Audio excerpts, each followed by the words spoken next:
Hi hello ഇന്ന് നമ്മൾ സംസാരിക്കാൻ പോകുന്നത് നോട്ടയെക്കുറിച്ചാണ്. സപ്പോസ് നമ്മുടെ കോൺസ്റ്റിറ്റ്യുവൻസിയിലെ കാൻഡിഡേറ്റ്സ് അവർക്ക് വോട്ട് ചെയ്യാൻ നമുക്ക് താല്പര്യമില്ല, അല്ലെങ്കിൽ അവരുടെ പാർട്ടി വ്യൂ പോയിൻറ്റ്സിനോട് നമ്മൾ യോജിക്കുന്നില്ല. ചുരുക്കി പറഞ്ഞാൽ നമുക്ക് ആർക്കും വോട്ട് ചെയ്യാൻ താല്പര്യമില്ല. അറ്റ് ദ സെയിം ടൈം നമുക്ക് നമ്മുടെ ഡിസെൻറ്റ് അറിയിക്കുകയും വേണം. അങ്ങനെ ചെയ്യാനുള്ളൊരു ഫെസിലിറ്റിയാണ് നമുക്ക് ഈ ഇലക്ഷൻ കമ്മീഷൻ നോട്ട എന്ന് പറയുന്ന ഒരു ഓപ്ഷനിലൂടെ തന്നിട്ടുള്ളത്. നോട്ട എന്ന് പറയുമ്പോഴത്തേക്കും നമ്മൾ EVM മെഷീൻ ശ്രദ്ധിച്ചാൽ അറിയാം, നമ്മുടെ കാൻഡിഡേറ്റ്സിൻ്റെ കൂടെ നോട്ട എന്ന് പറയുന്ന ഒരു ഓപ്ഷൻ അവൈലബിൾ ആണ്. ഈ ക്രോസ് ടു ബാലറ്റ് ആണ് അതിൻ്റെ സൈൻ എന്ന് പറയുന്നത്. അതിലൂടെ വോട്ട് രേഖപ്പെടുത്തുന്നത് വഴി നമ്മുടെ അതൃപ്തി രേഖപ്പെടുത്താനും സാധിക്കും. നമുക്ക് ഈ ഒരു വോട്ടിംഗ് പ്രക്രിയയിൽ പാർട്ടാവാനും സാധിക്കും. നോട്ട 2013 ഇൻട്രൊഡ്യൂസ് ചെയ്തത്. സുപ്രീം കോർട്ടിൻ്റെ നിർദ്ദേശപ്രകാരമാണ് ഇലക്ഷൻ കമ്മീഷൻ ഇത് കൊണ്ടുവന്നത്. നോട്ട കൊണ്ടുവന്നതിൻ്റെ ഒറിജിനൽ ഉദ്ദേശം എന്ന് പറഞ്ഞാൽ ക്രിമിനൽ ബാക്ക്ഗ്രൗണ്ടുള്ള ആൾക്കാരെ ഇലക്ഷന് നിർത്തരുത് എന്നുള്ളൊരു ഉദ്ദേശത്തോടെയാണ് കൊണ്ടുവന്നതെങ്കിലും 38% കിടന്ന ആ ഒരു വാല്യൂ ഓഫ് ക്രിമിനൽ കാൻഡിഡേറ്റ്സ് ഇപ്പോൾ അതൊരു 44% ആയിട്ട് ഇൻക്രീസ് ചെയ്തിട്ടുണ്ട്. അതായത് അതിൻ്റെ ഒറിജിനൽ ഇൻറ്റൻഷൻ ഇതുവരെ വർക്കായി. നോട്ടയെക്കുറിച്ച് അറിഞ്ഞ സമയത്ത്, നോട്ടയെക്കുറിച്ച് വായിച്ച സമയത്ത് എൻ്റെ ഒരു വലിയ ഡൗട്ട് ഇതായിരുന്നു, വാട്ട് ഇഫ് നോട്ടയ്ക്ക് ഒരു മെജോറിറ്റി ആൾക്കാർ വോട്ട് ചെയ്ത ഇലക്ഷൻസിൻ്റെ റിസൾട്ട് എന്തായിരിക്കും അത് കഴിഞ്ഞിട്ടുള്ള സ്റ്റെപ്സ് എന്നുള്ളത്. അതായത് ഫോർ എക്സാമ്പിൾ, ഒരു കോൺസ്റ്റിറ്റ്യുവൻസിയിൽ ഒരു 100 വോട്ടേഴ്സ് ഉണ്ടെന്ന് വിചാരിക്കുക.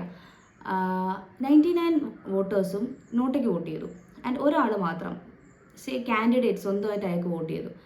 അങ്ങനെയാണെങ്കിൽ ആ കാൻഡിഡേറ്റ് ജയിക്കത്തുള്ളൂ. നോട്ടയ്ക്ക് ഇലക്ട്രൽ വാല്യൂ ഇല്ല.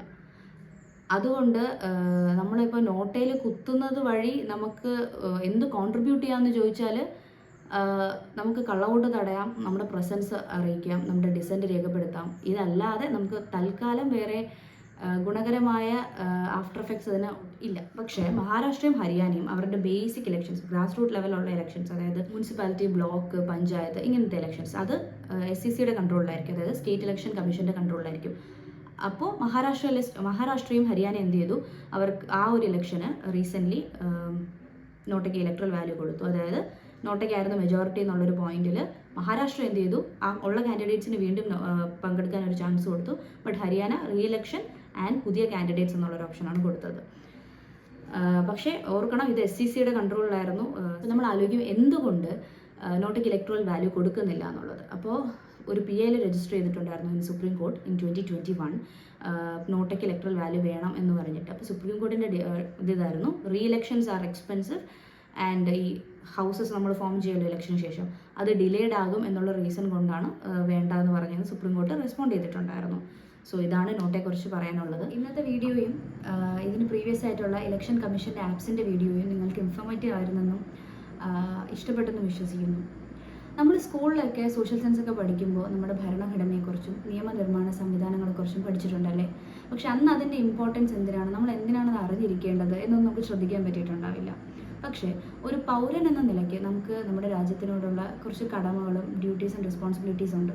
അത് നിർവഹിക്കാൻ വേണ്ടിയിട്ട് ഈ കാര്യങ്ങളുടെ ഒരു അടിസ്ഥാന ആശയം അറിഞ്ഞിരിക്കുന്നത് വളരെ അത്യാവശ്യം. അങ്ങനെയുള്ള അടിസ്ഥാന ആശയങ്ങൾ വളരെ ലളിതമായിട്ടും പറ്റുന്നത്രയും ആക്യുറസിയോടുകൂടിയും നിങ്ങളുടെ മുന്നിൽ പ്രസൻറ്റ് ചെയ്യാനാണ് ദി പൊളിറ്റിക്കൽ ആനിമൽ എന്ന് പറയുന്ന ഞങ്ങളുടെ ഈ ചാനൽ ശ്രമിക്കുന്നത്. നിങ്ങൾക്ക് ഈ വീഡിയോ ഇഷ്ടപ്പെട്ടെങ്കിൽ ലൈക്ക് ചെയ്യുക, വേണ്ടപ്പെട്ടവർക്ക് ഷെയർ ചെയ്യുക. ഇതുപോലുള്ള വീഡിയോസ് ഇനിയും ലഭിക്കാനായിട്ട് സബ്സ്ക്രൈബ് ചെയ്യുക. Thank you so much for your time.